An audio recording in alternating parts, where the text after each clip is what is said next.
Good morning, ladies and gentlemen. Welcome to the press conference following the meeting of Ministers of Justice on the European Day of Remembrance. We will start with opening statements from Estonian Minister of Justice, Mr. Urmas Reinsalu, Deputy Minister of Justice of Poland, Mr. Lukasz Piebiak, President of the Platform of European Memory and Conscience, Mr. Göran Lindblad, and Mr. Toomas Hiio, Head of Research of Estonian Institute of Historical Memory. Minister, please. Yes, first let me pay tribute to all these people who have lost their loved ones in recent vicious terror attacks all over the European continent. But today is a 23rd of August. 8 years ago, the European Parliament adopted the resolution on European concerns and totalitarianism. And this resolution called for the proclamation of 23rd August as a Europe-wide day of remembrance for the victims of all totalitarian and authoritarian regimes, to be commemorated with dignity and impartiality. And let me say that this resolution also clearly noted that the Europe will not be united unless it's able to form a common view of its history, recognizes Nazism, Stalinism, and fascist and communist regimes as a common legacy, and brings about an honest and thorough debate on their crimes in the past century. And we have today a moment where a pan-European remembrance of that day, Molotov-Ribbentrop Pact Day, takes place in Tallinn. In Tallinn, we are gathered here jointly to remember all victims. We are going to have a scholarly conference today which addresses the communist regime crimes. We are going to have also an open ceremony for the exhibition of the communist regime crimes, which takes place here in Tallinn. And also we are going to have a moment of silence under the Estonian Liberty Statute, where we are going to put flowers and remember all the victims, as in Estonian soil, but also in European countries who lost their lives or freedom by the totalitarian regimes. And let me stress that today we also had a meeting with a group of like-minded countries where we strongly stressed the importance that the crimes against humanity are not subject to statutory limitations, and the perpetrators can be tried at any time.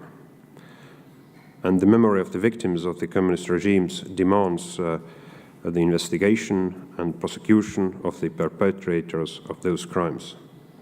Many countries have had great success in this work, but there are still people responsible for the crimes of the communist regimes living unpunished among us. International cooperation is needed to bring these individuals to justice. It is also important to strengthen international cooperation in bringing to justice all perpetrators of crimes against humanity. And let me stress that, as I said, today, on the European Day of Remembrance for the victims of all totalitarian and authoritarian regimes, we commemorate all victims of those regimes. Under the communist dictatorships in Europe, hundreds of thousands of innocent people were executed, killed, imprisoned, tortured, forced to perform slave labor, or deported. No process of truth-finding and justice comparable to that staged by the international community after World War II against the perpetrators of Nazi crimes has been undertaken during the more than 25 years that have passed since the fall of the communist regimes in Central and Eastern Europe. And that is a task we have to handle. And I'm truly happy that on the basis of this European Parliament resolution, which was passed in 2009, where there was call to start to commemorate 23rd August, on the basis of that resolution was also established a pan-European network of the European memory and conscience. And the president of that network, Mr. Göran Lindblad, is also here. And today morning he gave also a presentation of the activities of that platform, where we are belonging several memory institutions, several countries of Europe is doing in that field. Thank you.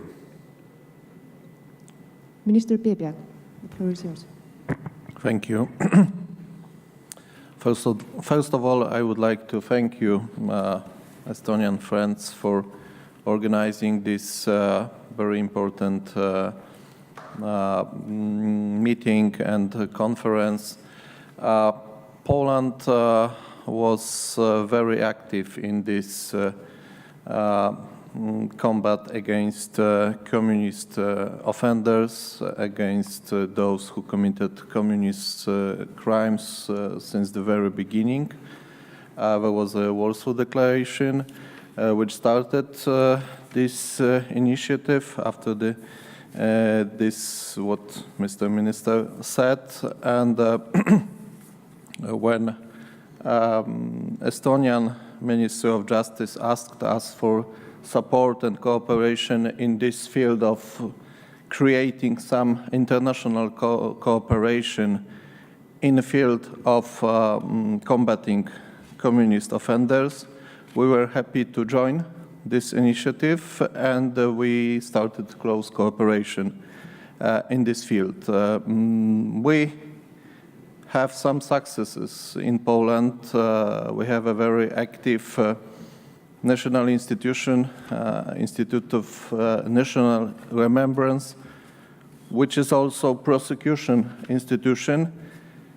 And we achieved some successes, but also we suffered some failures because of lack of international cooperation. And that's why we are, from the very beginning, are very positive to idea of international cooperation in this field, in this area of Europe, Central and Eastern Europe.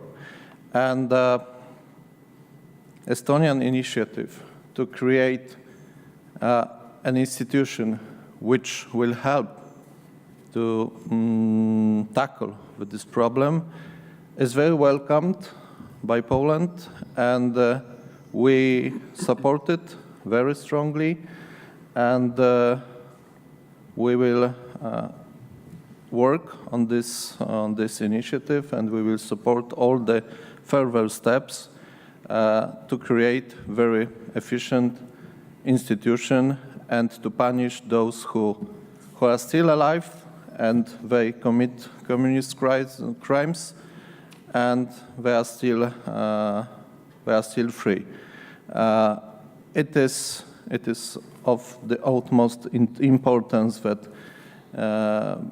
every crime must be punished, even those who were committed a long time ago, and offenders were very high rank politicians. So I hope that because of international cooperation, we will have in a very short time created institution which will help us to achieve those goals. So thank you very much. Mr. Lindblad. Thank you very much. From the platform, we are very happy with this Estonian initiative. And I can say we in a double meaning, because Mr. Hiio is also a member of the platform board, so he has double hats here, which I'm happy to notice. It's good to have friends and allies all over.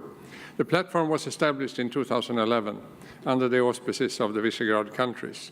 And we were established on the basis of the two resolutions in the Parliamentary Assembly of the Council of Europe. One is the 1481, that was my resolution on the crimes of totalitarian communist regimes. And the naming totalitarian communist regimes was a compromise because a lot of the leftist leaning wanted something else than just condemning communism. But now they regret that because from the left now they don't want to use the word totalitarian, because the word totalitarian includes all evil totalitarian dictatorships. That goes for Nazi, fascist, Islamist, communist, whatever. So we use the word all the time now, totalitarian. So I think some Russians are not happy with themselves proposing that. I had no problem with the name at the time. We have been especially promoting a project about justice, meaning that victims need to have restitution, at least moral restitution. And that means that we need to bring some perpetrators to justice. It's not possible to bring in all communist perpetrators. I'm happy that all the Nazis almost are either dead or sitting in jail. But we need to do the same with the communist perps. There are those that committed crimes as late as 1989, before the fall of communist regimes. And it is utterly important that the victims get the restitution for what happened, not only when it comes to money, but also when it comes to have someone supporting the victim. Because for a victim, it doesn't matter which totalitarian regime that tortures you or your family, kills you, or makes your life miserable. So that is very important. Also, one important document in establishing the platform was the Prague Declaration that was taken in Prague with the first signature of Václav Havel. So if you want to go back to the sources, you should read those two resolutions in the Parliamentary Assembly. You should look at the resolution in the European Parliament as well as the Prague Declaration. And to make it easy for you, the platform homepage is on my business card. So those of you who want to study more can have one of those cards and you can log on. Estonia is a very IT country, just like Sweden. You are even better.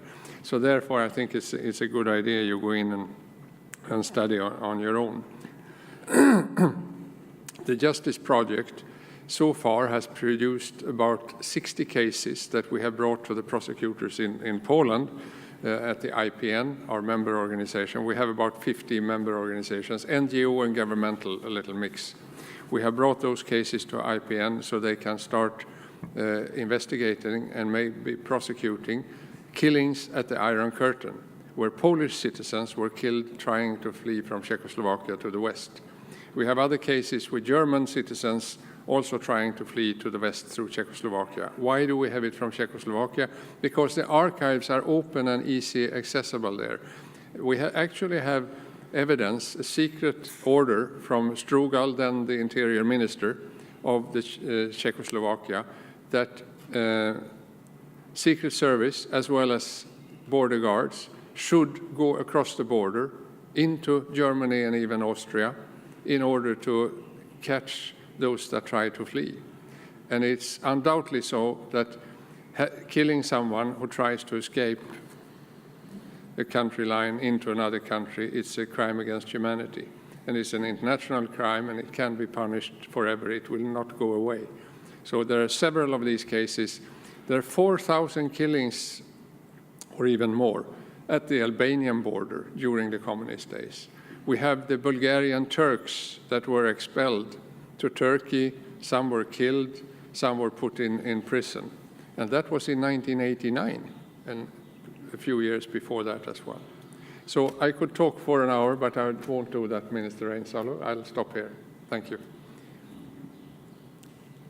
Okay, now we'll move on to questions.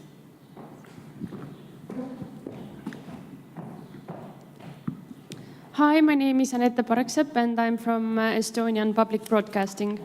And my question is about the statement by the Greek Minister of Justice and why he decided not to come today. And as you know, he said that Nazism and communism could never exist as the two parts of the same equation. And the horror we lived through Nazism had a single version, while communism, on the contrary, gave birth to dozens of ideological trends in order to combine socialism with democracy and freedom. So my question is, what are your thoughts on that, and why is communism still quite accepted, unlike Nazism, although today we are remembering the victims of both?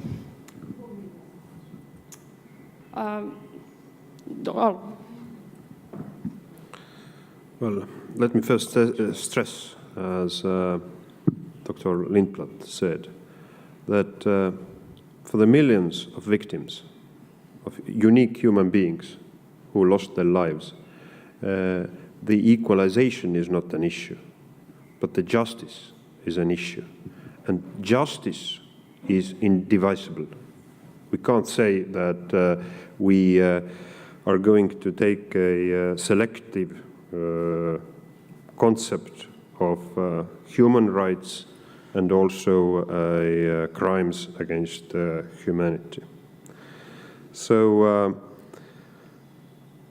the basis of today's commemoration is a United Nations Convention on the non-applicability of statutory limitations to war crimes and crimes against humanity, but also the Nuremberg Principles, but also the pan-European institutions, parliamentary institutions resolutions, as were mentioned, the Council of Europe, Parliamentary Assembly resolution, and also the European Parliament resolutions.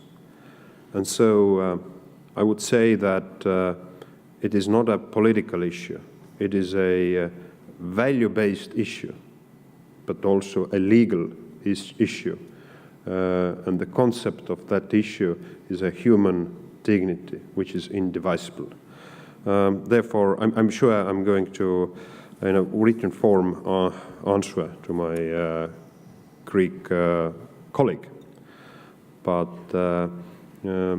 the truth is that there is a huge, vast mission of us to explain and to raise awareness. And this is something we are going to do right now here in Tallinn.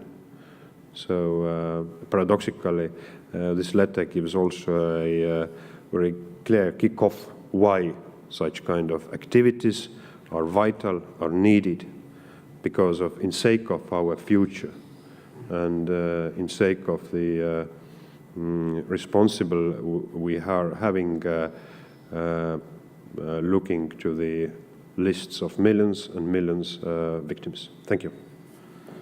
Yeah, I agree totally with Minister Reinsalu. Let me just add that when it comes to the Greek case, the Greek European People's Party, EPP group, which I belong to, were the only ones that voted against my resolution in 2006. They said their communists were good. I'm not surprised. That happens with all those that try to excuse what happened. We must not do that. And it is important to know that the ideology as such is evil. It is not that something went wrong. Same if you read Hitler's Mein Kampf or if you read Marx's texts. It is in there already, using terror in order to keep the dictatorship in place. That is already what Marx wrote, and nothing good can come out of that. So it is important, and I often get the question, do I equate or compare the different totalitarian systems? No need. You have to look at their merits. People killed, and for the individual, it doesn't matter which ideology kills you. It is important that we do condemn crimes by communist regimes. In Greece, actually, they had some communists in the government for a period, but there were only a few. Had they been in total power, they would think differently in that country.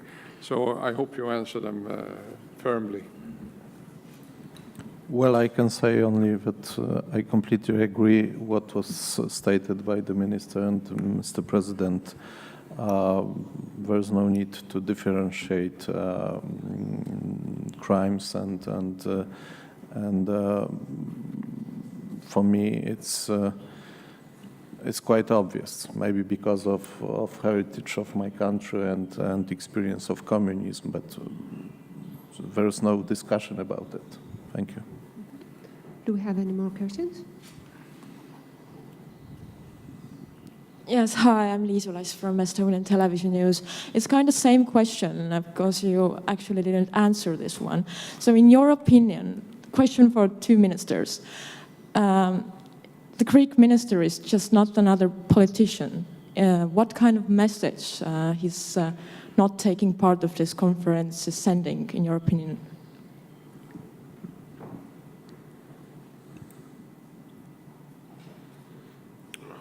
I think it sends a message. And the letter or case is not who is attending or not. The case is actually a statement which has been made. And the answer of that statement, as was my quotations of the pan-European declarations, which give also, they basically give their answer to my Greek colleague. And so this is my answer. I have to agree with Mr. Minister Reinsalu. It's the problem of statement, and this is the Greek choice to take part or not, to sign or not. I don't know whether it is stable position or. But it must be discussed, I think, between Estonian and Greek authorities. Can I add something? Yeah, just add that in 2006, before my resolution was voted on in the Council of Europe, there were two demonstrations against me, one in Moscow and the other one in Athens. Every other capital had nothing against it. Let me also say that we will, in Paris, at the 100th anniversary of Bolshevism, we will launch a documentation center, a small version of what they have done with the Wiesenthal for the Nazi crimes, but we'll do that in the name of the platform, and I hope we can cooperate with that, and maybe at some stage we will merge the projects. We cooperate closely, Minister Reinsalu and the platform, so it's no reason to run in different directions, but we'll launch that and see what momentum that can get. In Paris, 8th and 9th of November. Thank you.